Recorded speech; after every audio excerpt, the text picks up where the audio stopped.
Certaines personnes pensent que leur vie est simplement en pause, qu'elles attendent encore un peu avant que les choses commencent réellement, avant d'agir, avant de changer, avant de reprendre une direction plus juste. Mais pendant ce temps, quelque chose continue malgré tout, parce qu'une trajectoire ne s'arrête presque jamais complètement.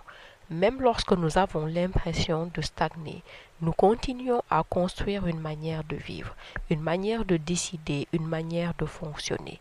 Et souvent, ce ne sont pas les grandes trajectoires qui façonnent une existence, ce sont les répétitions silencieuses, les habitudes, les reports, les petits compromis, les choses que l'on croit provisoires. Alors une question apparaît. Et si ce que nous faisons chaque jour façonnait progressivement notre trajectoire bien avant les grandes décisions de notre vie? C'est ce que nous allons voir aujourd'hui.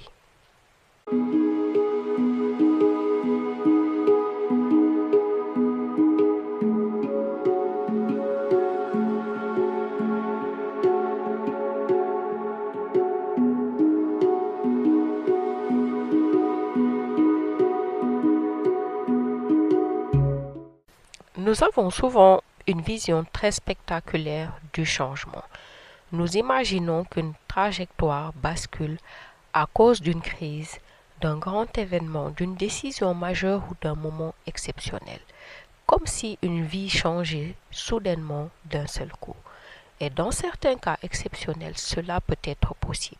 Mais dans la majorité des situations, les trajectoires humaines évoluent souvent beaucoup plus discrètement. C'est ce que l'observation nous montre. Très souvent, une vie ne change pas brutalement. Elle dérive progressivement à travers des habitudes répétées, des décisions évitées, des tolérances silencieuses, des comportements qui deviennent normaux avec le temps. Et c'est précisément ce qui rend ce phénomène difficile à percevoir, parce qu'il ne ressemble pas à un basculement spectaculaire. Il ressemble à une continuité. La personne continue, elle fonctionne, elle avance extérieurement, mais intérieurement, quelque chose commence lentement à se structurer.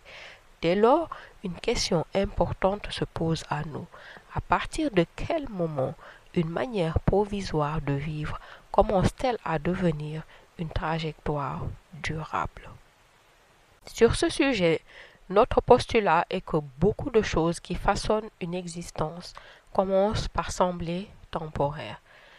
Une période d'attente, une fatigue passagère, une direction que l'on garde encore un peu, une habitude que l'on repoussera plus tard, une situation que l'on tolère provisoirement. Au départ, la personne ne pense pas « je suis en train de construire cette vie ». Elle pense plutôt « c'est juste une phase ». Et c'est précisément là que le phénomène devient difficile à voir, parce qu'une phase temporaire ne provoque pas d'inquiétude immédiate. Alors on continue, on reporte légèrement, on s'adapte, on ajuste. Et pendant longtemps, cela semble sans conséquence majeure. Mais graduellement, quelque chose commence à s'installer, car le cerveau ne distingue pas toujours clairement ce qui est provisoire de ce qui est répété. Et plus un comportement se répète, plus il commence à s'intégrer profondément dans notre manière de vivre. Alors une autre question apparaît. Que se passe-t-il lorsqu'un provisoire dure trop longtemps? Nous devons d'abord voir qu'il existe un principe extrêmement simple mais fondamental. Ce que nous répétons nous transforme. Pas immédiatement, pas brutalement, progressivement. Une habitude répétée modifie notre quotidien, puis notre fonctionnement, puis parfois notre trajectoire entière. Et cela ne concerne pas uniquement les grandes décisions. Cela concerne aussi ce que nous tolérons, ce que nous répétons, ce que nous évitons, ce que nous normalisons silencieusement. Chaque répétition envoie un message implicite au cerveau. Voilà comment nous fonctionnons. Et avec le temps, ce fonctionnement devient de plus en plus automatique. Et entre parenthèses, c'est le rôle du cerveau d'automatiser nos fonctionnements. Et quand ce fonctionnement est bénéfique, cela ne pose pas un problème. Cela devient un problème lorsque nous renforçons un fonctionnement dont nous voulons nous débarrasser. Fin de la parenthèse. Et pour revenir au sujet, c'est pour cela que nous disons qu'une trajectoire ne se construit pas seulement dans les grands moments visibles. Elle se construit aussi dans les micro-comportements répétés chaque jour. Parfois, une vie ne dérive pas à cause d'une grande erreur. Elle dérive à cause de centaines de petits renoncements silencieux devenus normaux. Et le plus troublant, c'est que ce processus reste souvent invisible pendant très longtemps. Puis, à force de répétition, quelque chose commence à changer profondément. Ce qui semblait étrange au départ commence à devenir familier, puis normal. Une attente prolongée devient habituelle. Une fatigue intérieure devient acceptable. Une vie désalignée devient vivable. Et graduellement, la personne cesse même de remettre certaines choses en question. Non pas parce qu'elle va réellement bien, mais parce qu'elle s'est adaptée. C'est ici qu'il faut comprendre un mécanisme très important. L'être humain possède une capacité immense d'adaptation psychologique. Et cette capacité est parfois utile, mais elle peut aussi devenir dangereuse, parce qu'elle nous permet de survivre longtemps dans des situations qui ne nous correspondent plus réellement. Nous nous habituons à manquer d'élan, à fonctionner sans enthousiasme, à vivre dans l'attente, à remettre certaines choses à plus tard. Et à force, ce fonctionnement cesse d'apparaître comme un problème. Il devient simplement la vie, notre vie. Alors la question devient encore plus profonde encore. À partir de quel moment une adaptation commence-t-elle à nous éloigner de nous-mêmes? Et c'est probablement l'un des aspects les plus troublants des trajectoires humaines. Beaucoup de vies ne basculent pas à travers une grande décision consciente. Vraiment, à l'observation, c'est ce que l'on voit. Beaucoup de ces vies se construisent silencieusement. Beaucoup de nos vies se construisent silencieusement, à travers des routines répétées, des reports accumulés, des compromis prolongés, des habitudes jamais réinterrogées. Et pendant longtemps, la personne a l'impression qu'elle n'a pas encore vraiment choisi. Mais en réalité, une direction est déjà en train de se consolider. Parce qu'une absence de décision répétée produit aussi une trajectoire. Ne pas changer devient une direction. Reporter devient une direction. Attendre devient une direction. Et plus ce fonctionnement dure, plus il devient difficile à remettre en question, car quelque chose finit alors par se solidifier intérieurement. Une manière d'être, une manière d'éviter, une manière de fonctionner face à la vie. Et c'est souvent à cet endroit que les années commencent à passer très vite.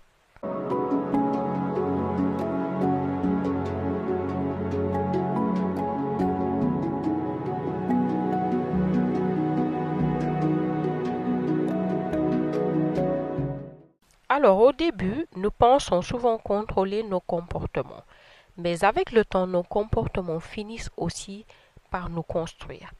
Ce que nous répétons régulièrement influence notre rapport à nous-mêmes, notre rapport à l'action, notre rapport au possible. Une personne qui attend constamment finit par vivre différemment d'une personne qui agit régulièrement. Une personne qui évite systématiquement certaines confrontations finit par structurer toute sa vie autour de cet évitement. Et cela se produit souvent sans intention consciente, parce qu'un comportement répété finit progressivement par devenir naturel, puis évident, puis presque invisible. Et c'est pour cela qu'il faut être extrêmement attentif à ce que nous répétons dans le silence de notre quotidien, car beaucoup de trajectoires ne se figent pas dans un seul moment dramatique. Elles se figent lentement à travers des fonctionnements répétés qui cessent progressivement d'être interrogés. Et parfois, ce que nous appelons encore une phase est déjà en train de devenir une manière durable de vivre. À partir de là, tout commence à paraître normal. La personne ne remarque même plus réellement le mécanisme. Ce dernier est devenu invisible à ses yeux et s'est intégré à sa manière de vivre.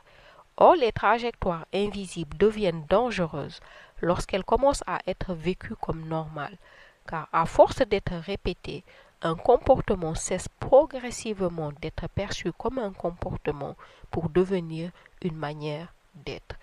C'est ici que les non-choix répétés finissent par produire une identité vécue comme naturelle. Par exemple, à force de repousser certaines décisions, la personne ne fait plus simplement que reporter. Elle commence à devenir quelqu'un qui reporte. Donc, de facto, une identité ne se construit pas seulement par nos choix visibles. Elle se construit aussi à travers les comportements que nous répétons suffisamment longtemps pour qu'elle finisse par nous définir et façonner notre identité. Tout cela étant dit, il est à présent important de comprendre quelque chose ici. Si une trajectoire peut se construire silencieusement, elle peut aussi se transformer progressivement. Donc le même mécanisme de répétition peut être inversé à notre bénéfice. Nous n'avons pas besoin de commencer le changement toujours par une révolution spectaculaire. Très souvent, le changement réel commence par de petites répétitions différentes, telles que une nouvelle décision, une nouvelle habitude, un mouvement que l'on cesse de repousser, une manière différente de répondre à soi-même. Parce qu'au fond, une trajectoire est rarement modifiée par une seule action isolée. Elle change lorsque de nouveaux comportements commencent à se répéter suffisamment longtemps pour créer une nouvelle dynamique.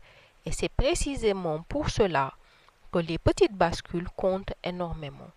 Par exemple, dire quelque chose que l'on évitait, reprendre une activité abandonnée, cesser un comportement automatique ou réintroduire du mouvement dans une zone figée de sa vie.